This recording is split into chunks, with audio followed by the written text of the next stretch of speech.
तीसरा अध्याय 11वां सूत्र। अष्टावक्र कह रहे हैं, माया मात्र मिदम विश्वम पश्यन् विगत कौतुकः अपि सन्निहिते मृत्यो कथम त्रस्यति धीरधि। अर्थात वे कह रहे हैं कि हे जनक, समस्त जिज्ञासाओं से रहित जो इस पूरे विश्व को देखता है और जानता है कि यह माया मात्र ही है, ऐसा धीर प्रज्ञा पुरुष मृत्यु को समक्ष पाकर भी क्यों भयभीत होगा।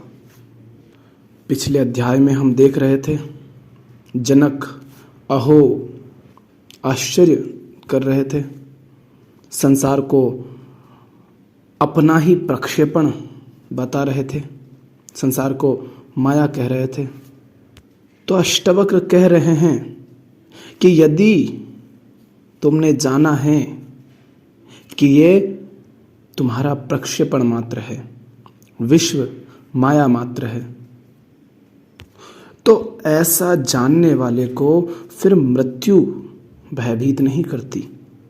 जीवन में और कुछ तो भयभीत करता नहीं है जिनसे हर कोई जीव भयभीत रहता है, पर सबसे बड़ा जो भय है, जो स्वयं के मिट जाने का भय है, जिसे मृत्यु कहते हैं, वह भी उसे कंपाती नहीं, उत्तेजित नहीं करती। क्या है मृत्यु का भय? मृत्यु का भय यही तो है ना कि कुछ छिन जाएगा, कुछ है जो पकड़ रखा है वह छिन जाएगा। पर यदि तुमने संसार के सत्य को जाना है तो क्या कुछ भी ऐसा है अभी जो लगातार छिन ही ना रहा हो? क्या कुछ है ऐसा जो लगातार मिट ना रहा हो? यही तो करती है ना मृत्यु। मृत्यु उस सब को मिथ्या साबित कर देती है जिसे आपने सच समझकर संचित कर रखा है, जिससे आप आसक्त हो गए हैं। उसे सत्य समझकर आप उससे चिपक गए हैं। किंतु जिसने जान लिया कि मृत्यु हर क्षण है, जिसने विश्व को ही माया मात्र जान लिया हो,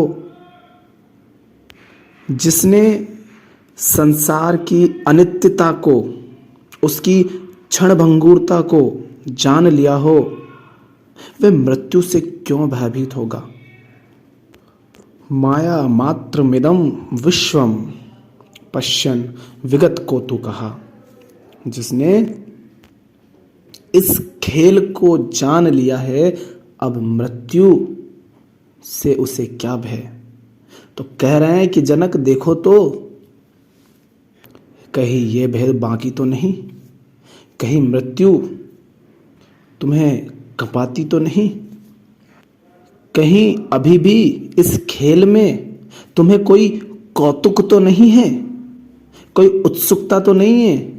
ये जो सारा खेल चल रहा है, कहीं इस खेल में तुम्हें बड़ा महत्व, बड़ा आश्चर्य तो नहीं दिखाई दे रहा, कहीं बहुत रुचि तो नहीं आ रही तुम्हें? बस साक्षी मात्र हो इस खेल के, या इसमें बड़े उत्सुक हो रहे हो? विगत कौतुक उसे कहा गया है जो इस खेल को जानकर इस विश्व को माया मात्र जान लेता है। विगत कौतुक अर्थात वह जो अब इस संसार के इस खेल में उत्सुकता नहीं रखता, जो इसमें उत्तेजित नहीं होता, इसको बड़ा महत्व नहीं देता। विगत कौतुक हो गया अर्थात जिसने संसार को, प्रकृति को, स्वयं को इतना जान लिया, इतना समझ लिया कि अब कोई सवाल, कोई जिज्ञासा, कोई कौतुक ना रहा। माने जो कौतूहल से, उत्सुकता से आगे निकल गया हो, वह विगत कौतुक है। और ऐसे विगत कौतुक को मृत्यु कैसे भयभीत कर सकती है, कैसे उसे मृत्यु का त्रास हो सकता है? क्यों नहीं उत्सुकता होती? क्योंकि जिसने ये जाना कि यह विश्व मेरा ही प्रक्षेपण मात्र है, तो जिसने स्वयं को जाना उसका अब अपने ही प्रक्षेपण में कैसे कौतुक हो सकता है, कैसे जिज्ञासा हो सकती है, कैसे उसमें वो उत्सुकता दिखाए? सामने कोई वस्तु है, वो है, इसका प्रमाण मेरी इंद्रियां, मेरा मन उसको अर्थ देता है। सामने कोई चीज दिखाई दे रही है, वो इंद्रियों के माध्यम से मुझे अनुभव हो रही है। मैं इंद्रियों के माध्यम से उसे जान रहा हूं और अपने मन, स्मृति, बुद्धि, इन सब का उपयोग करके उसे कोई अर्थ दे रहा हूं। और यही मन, बुद्धि, यही अंतःकरण अभी थोड़ी देर पहले इंद्रियों के शिथिल पड़ जाने पर, माने स्वप्नावस्था में बड़े सपने देख रहे थे। उस क्षण वो संसार बड़ा सत्य लग रहा था। उस संसार में इस बात का रत्ती भर भी एहसास ना था कि यह सपना मात्र है। वो सपना कहां से आ रहा था? वो कहीं बाहर से नहीं आ रहा था। अंदर जो स्मृतियां हैं, जो अनुभव हैं, जो संचित है, जो मेमोरी है, उसी से तो स्वप्न में जो कुछ भी है, वो सारे पात्र, वो सारी चीजें उसी से तो उठाकर आई गई हैं। उसी स्मृति से तो स्वप्न का संसार रचा गया है। तो जिस मन ने, बुद्धि ने, जिस अहंकार ने उस संसार को रचा था, जो थोड़ी देर पहले बिल्कुल सत्य था,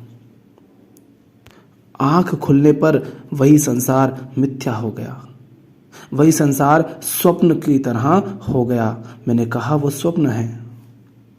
अब पुनः यही इंद्रियां सामने किसी चीज को देखती है, उस चीज को यही मन, बुद्धि, अहंकार कोई अर्थ दे देता है। तो जिन मन बुद्धि की पिछली बात गलत साबित हो गई, उन्हीं मन बुद्धि पर अभी दोबारा कैसे मैं भरोसा कर लूं? यही मन थोड़ी देर पहले जिसे सच समझता था, वही गलत साबित हुआ। अब ये किसी और चीज को सच समझता है, वो कैसे सत्य हो सकता है? क्योंकि सामने जो कुछ है उसे अर्थ देने वाला तो मैं हूं। दुख को दुख कहने वाला मैं हूं। मुझे कैसे पता कि वो दुख ही है? जो कुछ हुआ जिसमें मुझे दुख हो रहा है, इसका प्रमाण क्या है कि वो दुख ही है? जिसे मैं सुख कह रहा हूं, इसका क्या प्रमाण है मेरे अलावा कि वह सुख ही है? कुछ अच्छा हो सकता है, पर किसके लिए? मेरे लिए। मैंने उसे अच्छा कहा। कुछ बुरा है तो मेरे लिए।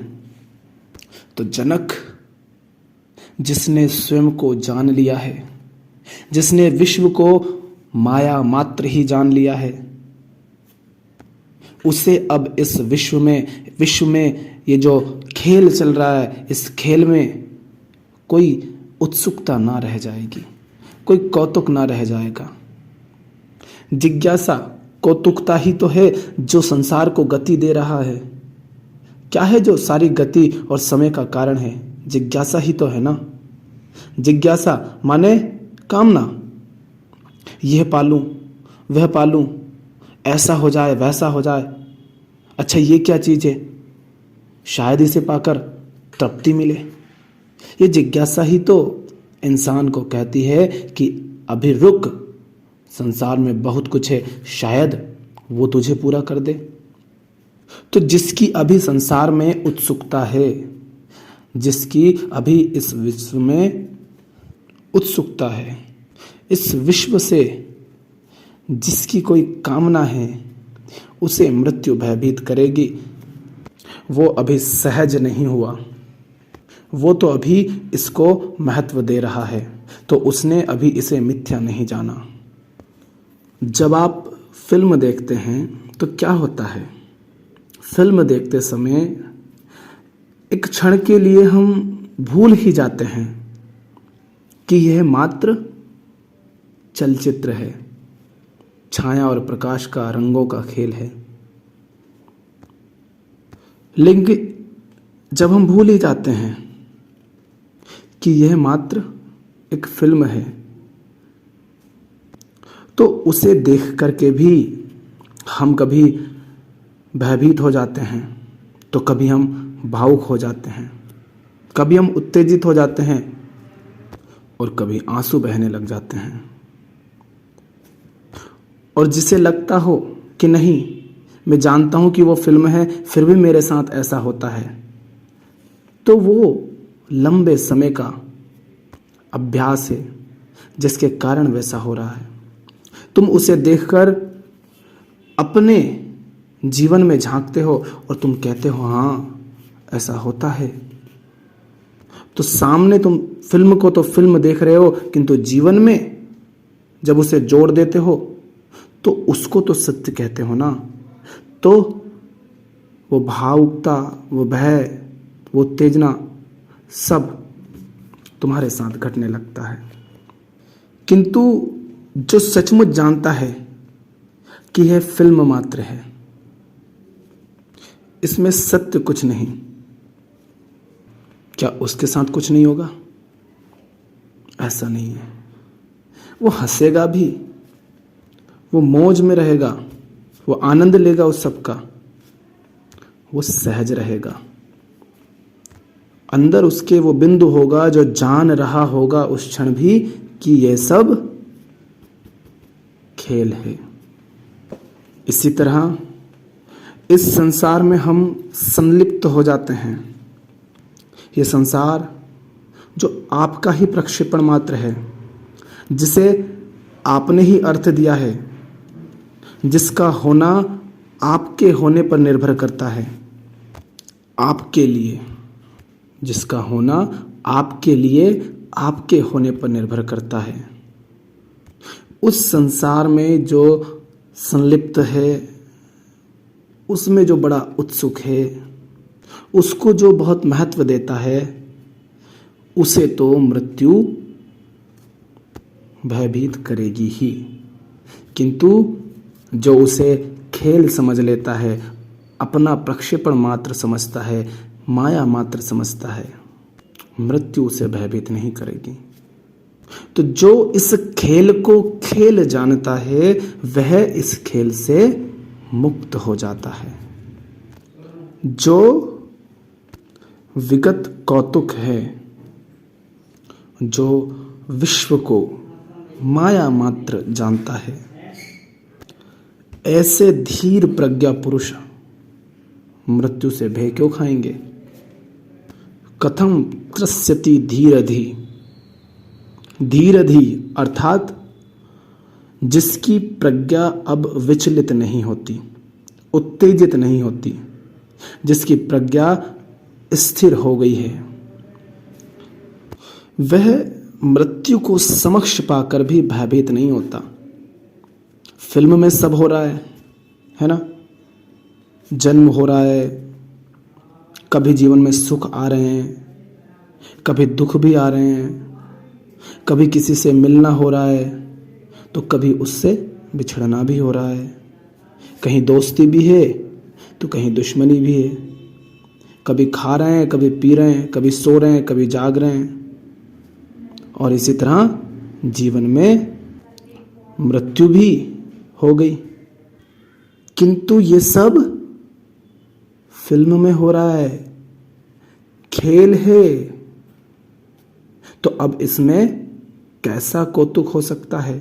इसमें क्या उत्सुकता दिखाएं? क्या इसमें आश्चर्य करें? किस बात को इसमें हम महत्व दें? तो जो इस संसार की, प्रकृति की हकीकत को जानता है, समझता है, इसकी अनित्यता, इसकी नश्वरता, इसकी क्षणभंगुरता को समझता है, जो संसार को भी इसी भांति अपना प्रक्षेपण मात्र जानता है, मृत्यु के सम्मुख होने पर भी उसे कैसा त्रास हो सकता है। किंतु जहाँ मन पर कामना होती है, वासना होती है, कामना के, वासना के, मोह के, लोभ के पर्दे होते हैं, वहाँ संसार ही सत्य प्रतीत होता है और तब मृत्यु हमें भयभीत कर देती है। किंतु जनक, जिसे अब मृत्यु ही नहीं कपाती, उसे अब संसार में कुछ ऐसा नहीं जो भयभीत कर पाए। सबसे बड़ा भय तो स्वयं के ही मिट जाने का होता है ना। जिसने उसे ही जीत लिया वह तो मुक्त। तो या तो चाहे उसने मृत्यु को स्वीकार कर लिया कि ये तो है, चाहे उसने कह दिया कि मृत्यु तो हर क्षण घट ही रही है, कौन सा ऐसा क्षण है जिसमें मृत्यु नहीं घट रही है, ये चाहे उसने ये देख लिया हो कि यह तो मिथ्या मात्र है, माया है, वह मुक्त है। तो क्या कह रहे हैं अष्टावक्र कि समस्त जिज्ञासाओं से रहित जो इस पूरे विश्व को देखता है और जानता है कि यह माया मात्र ही है, ऐसा धीर प्रज्ञा पुरुष मृत्यु को समक्ष पाकर भी कैसे भयभीत होगा। थोड़ी सी कोई खबर हमें मिलती है, हम घबरा जाते हैं, भयभीत हो जाते हैं, आश्चर्यचकित हो जाते हैं, प्रभावित हो जाते हैं। तो जिन खबरों को सुनकर, जिन बातों को जानकर आमतौर पर हम बड़े प्रभावित हो जाते हैं, जिन बातों को हम बहुत महत्व देते हैं, उन बातों से वो बहुत प्रभावित नहीं होता, उनको बड़ा महत्व नहीं देता, उससे कोई आश्चर्य नहीं होता। तुम कहो किसी की मृत्यु हो गई, वो इस बात को कितना महत्व दे, कितना इस पर वो आश्चर्य करे, कितना प्रभावित हो वो इससे, क्योंकि इसमें कौन सी नई बात है, क्या है इसमें ऐसा जो आज तक हुआ नहीं या जो अभी हो नहीं रहा है। आज दुनिया की जितनी आबादी है उसमें अगर इंसानों की ही बात करें तो हर सेकंड मृत्यु हो रही है और हर सेकंड जन्म हो रहा है। तो कोई बड़ा खुश हो जाए, अरे उसका बच्चा पैदा हो गया और कोई दिक्कत नहीं आई, तो इसमें वो कितना प्रभावित हो। हर सेकंड बच्चे पैदा हो रहे हैं, हर सेकंड कोई मर रहा है। हम हार जाते हैं या जीत जाते हैं, सफल हो जाते हैं या असफल हो जाते हैं, तो ये हमारे लिए बहुत बड़ी बात हो जाती है। हम इसको बड़ा महत्व देते हैं, इसमें बड़ी उत्सुकता दिखाते हैं कि अच्छा उसका क्या हुआ, सफल हुआ कि नहीं, हारा कि जीता। उसके लिए ये बहुत बड़ी बात नहीं हो जाती जो आत्मज्ञानी है, जिसे विगत ज्वर यहाँ कहा जा रहा है, जो धीर पुरुष है, जिसकी प्रज्ञा स्थिर हो गई है। कोई लाभ हो गया, कोई बहुत बड़ी हानि हो गई, कुछ सुख पा लिया। देखो अपने जीवन में जिस सुख की खातिर तुम बरसों तड़प रहे थे, जिस दिन वो सुख तुम्हें मिल जाता है थोड़ा सा, कैसे आप उसको सर में लेकर घूमते हैं। वो इन सबको महत्व नहीं देता, या कहो ऐसे कि जो इन सब को इतना महत्व नहीं देता वो विगत कौतुक है, वो मुक्त है। जो हार को, जीत को, सुख को, दुख को, सफलता असफलता, जन्म मृत्यु, लाभ हानि, मान अपमान, इन सब को महत्व नहीं देता, इन सब में बड़ा उत्तेजित नहीं होता, इनमें बड़ी उत्सुकता नहीं दिखाता, जिसके लिए ये सब बहुत बड़ी बात नहीं रहती, वो विगत कौतुक है, वो मुक्त है। जिसके लिए ये सब खेल मात्र है वो मुक्त है जनक। और अगर तुम्हारे लिए ये बहुत बड़ी बात है, ये अगर तुम्हें डरा देती है मृत्यु की बात, तो देखो जैसे पंखा घूमता है ना, किंतु केंद्र स्थिर होता है। जैसे पहिया गाड़ी का घूमता है और उसका केंद्र स्थिर होता है, इसी तरह आत्मज्ञानी होता है, सारा खेल चल रहा है और हम उसके साक्षी मात्र हैं। हम केंद्र में हैं। पंखा नहीं घूम सकता उस केंद्र के बिना, उस बिंदु के बिना, क्योंकि वह आधार है। इसी तरह तुम आधार हो संसार के। तुमसे तुम्हारा संसार है जिसे तुम महत्व दे रहे हो।